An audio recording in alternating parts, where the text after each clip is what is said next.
EBS 수능 특강 라이트 영어 단원 10 어휘 적절성 파악의 게이트웨이 문제 제일 처음에 그 소개하는 이 단원을 소개하는 게이트웨이 문제를 함께 풀어보겠습니다. 이 글은 부정적인 영향을 미칠 수 있는 스포츠로 인해 촉발되는 감정을 주제로 하는 내용입니다. 자, 가보겠습니다. 조금 키워볼까요?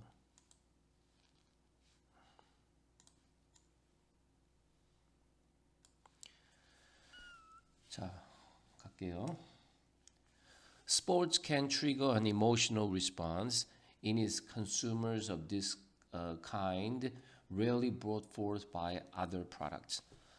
자, 어려운 지문이라고 괜히 두려워하지 말고 문장을 끊어가면서 우리가 이미 공부했던 문장의 형식, 규칙을 적용하면서 풀어보면 됩니다. 앞에 있는 문장은 삼형식 문장이죠, 그렇죠? 그래서 스포츠는 촉발시킬 수 있다. 감정적인 어떤 반응을 어떤 누구에게요? 소비자에게 그런 반응을 볼 수 있다는 거죠. which is가 빠졌겠군요. rarely는 not으로 봐야 합니다. 부정. 그래서 다른 제품이 일으키지 못하는 종류의 어떤 반응을 정서적인 반응을 줄 수 있다는 겁니다. 2번 Imagine bank customers buying memorabilia to show loyalty to their bank or consumers identifying so strongly with their car insurance company that they get a tattoo with this logo. 자, consumers buying memorabilia 그 다음에 consumers identifying 여기서부터 여기까지가 이렇게 되겠네요. 그리고 인슈런스 컴퍼니를 꾸며주는 다양한 관계대명사로 조합이 된 문장인데요. 번역해 보겠습니다. 상상해 보십시오. 명령문이군요. 은행 고객을 어떤 은행 고객인가요? 기념품을 구입하는 사람. 왜요? 그 뱅크에 대한 충성심을 보여주기 위해서. 혹은 고객을 상상해 보십시오. 어떤 고객이요?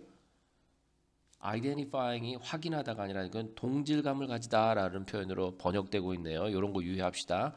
동질감을 아주 강하게 가져서 누구와요? 혹은 무엇과요? 자동차 보험회사와요. 그래서 그 원인으로 결과 로고를 몸에 문신으로 하는 그런 고객을 상상해 보십시오. 그런 고객이 있나요? KB뱅크가 너무 좋아가지고 KB뱅크에서 국민은행에서 주는 뭐 달력을 막 애지중지한달지 뭐 농협 NH뱅크에 대한 충성심이 세서 혹은 현대해상 보험회사를 너무 좋아해서 자기 몸에 현대해상 로고를 막 몸에다 이렇게 문신을 하고 다니는 사람을 본 적이 있나요? 상상해 본 적이 있네? 그런 거 없죠. 자, 그래서 이 스포츠가 어떤 상품이나 서비스로서 소비자에게 주는 그 열광적인 그런 광적인 정서적 반응을 비교하고 있는 겁니다. 3번 문장 볼게요. We know that some sports followers are so passionate about players, teams, and sports itself that their interest borders on obsession. 자, so 형용사 부사죠? 원인이죠. 여기부터는 결과가 되겠네요. 우리는 압니다. 어떤 스포츠 팬들은 추종자들은 너무나도 열정적이어서요. 누구에 대해서요? 선수나 팀과 그리고 그 운동 자체, 그 스포츠 자체에 대해서 너무나 열광적이기 때문에 그 결과 그들의 그 관심이 집착의 경계선까지 온다. 보더가 경계선이잖아요. 집착의 경계선까지 온다. 그러니까 거의 집착에 가깝게 그런 정서적인 반응을 보인다. 라고 합니다. 4번 This addiction provides the emotional glue that binds fans to teams and maintains loyalty even in the face on field failure. 자, 이걸 중독이라고 표현했네요. 이러한 중독은 제공합니다. 정서적인 접착제. 집착을 글루로 표현했네요. 이 글루 정서적인 어떤 집착은 뭡니까? 팬을 팀과 연결시켜주는 묶어주는 접착제를 제공하죠. 그리고 유지시켜줍니다. 충성심을. 심지어 어떤 경우에서도요. In the face of 무엇뭐를 직면한다. 경기장에서 일어난 실패, 즉 자기가 정말로 열광적으로 지지하고 지원하는 팀이 경기에서 졌어요. 상대팀에게. 그럼에도 불구하고 자기가 계속 정서적으로 집착하는 자기의 그 팀은 지더라도 계속 열광하면서 지지한다는 얘기죠. 충성심이 꺾이지 않는다는 얘기죠. 5번 While most managers can only dream of having customers that are as 형용사 부사 들어가는 거 as passionate about their products as sports fans, the emotion triggered by sport can also have a negative effect. 자, 5번 문장에서 while 하죠. 대조입니다. 뭐뭐인 반면에 그러니까 앞 뒤에 있는 내용이 더 중요한 거예요. 이 부분이. 자, 그 감정이 스포츠로 인해 촉발되는 감정이 네거티브 마이너스. 자, 지금 여기서부터 요 문장 5번까지 오기 전에는 스포츠가 주는 어떤 열광 그리고 감정 이런 것들에 대해서 뭔가 긍정적으로 얘기하는 듯 했어요. 하지만 네거티브가 나오는 순간 스포츠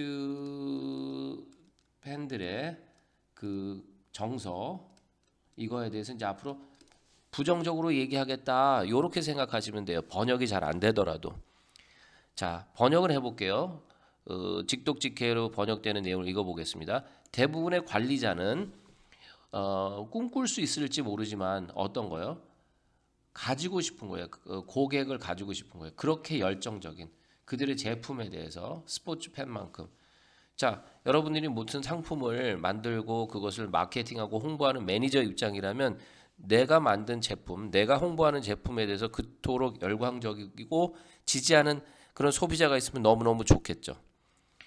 그런 거를 꿈꿀 수 있을지 모르지만 결론적으로 뭐라고요? 이 감정으로, 즉 스포츠로 인해서 촉발되는 감정은 나쁘다 이렇게 말하고 있습니다. 그럼 이제부터 어떤 얘기 나옵니까?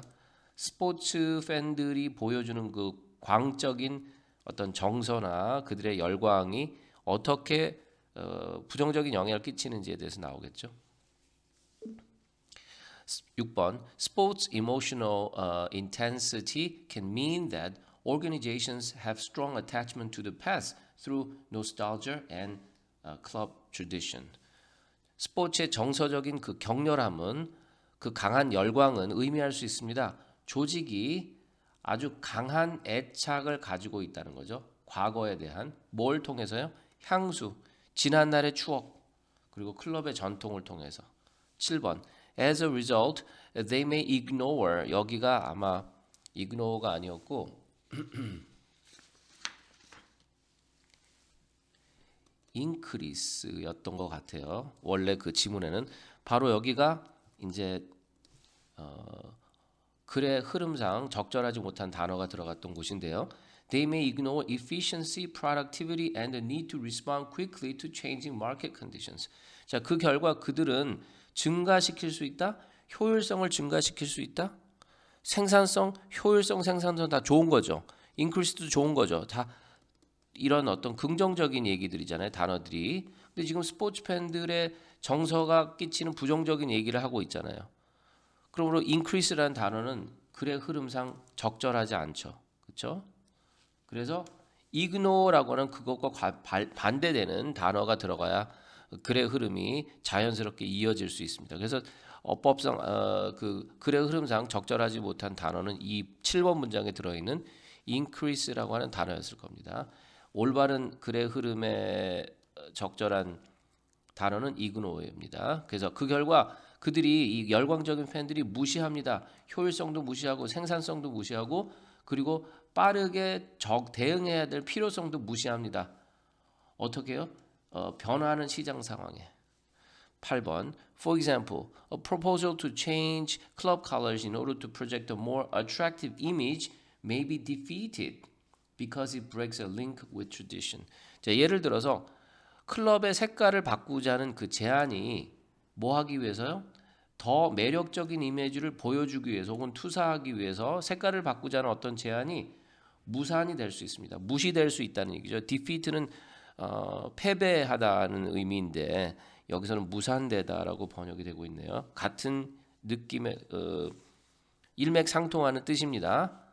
이 글의 문맥상 무산이라고 번역하면 좋겠습니다.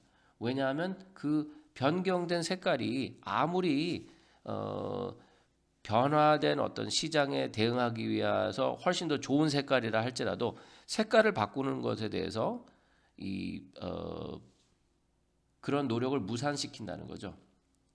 왜? 전통과의 관계를 끊어버리기 때문에 그 새로운 색깔이 예를 들어 보겠습니다. 삼성 라이언즈 야구팀의 전통적인 색깔은 파란색이죠.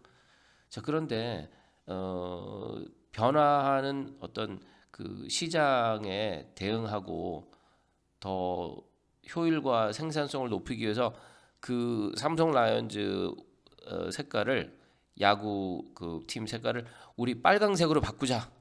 자, 그렇게 주장을 하거나 제안을 한다면 그게 받아들여질까요? 오랫동안 그 삼성 라이온즈 야구팀과 어떤 향수에 젖어 있고 추억에 젖어 있고 그 클럽의 전통을 계속 지지해온 팀이라면 결코 그것을 받아들일 수 없을 것입니다. 그런 내용이죠. 오케이. 그래서 포인트는 글 전체 흐름이 중심 소재와 관련해서 어떻게 가고 있는지. 처음에는 긍정적인 얘기를 하고 있다가 한 표현이 이 글의 중심 소재인 스포츠 팬들의 정서에 대해서 부정적인 얘기를 시작하겠다고 사인을 줍니다. 시그널이 나오죠. 여기가 그런 신호가 오면 다음 이어질 내용은 스포츠 운동과 관련된 부정적인 내용이어야 하므로 이 부분이 바뀌었었어야 한다는 거죠. 네, 여기까지 설명을 마치겠습니다.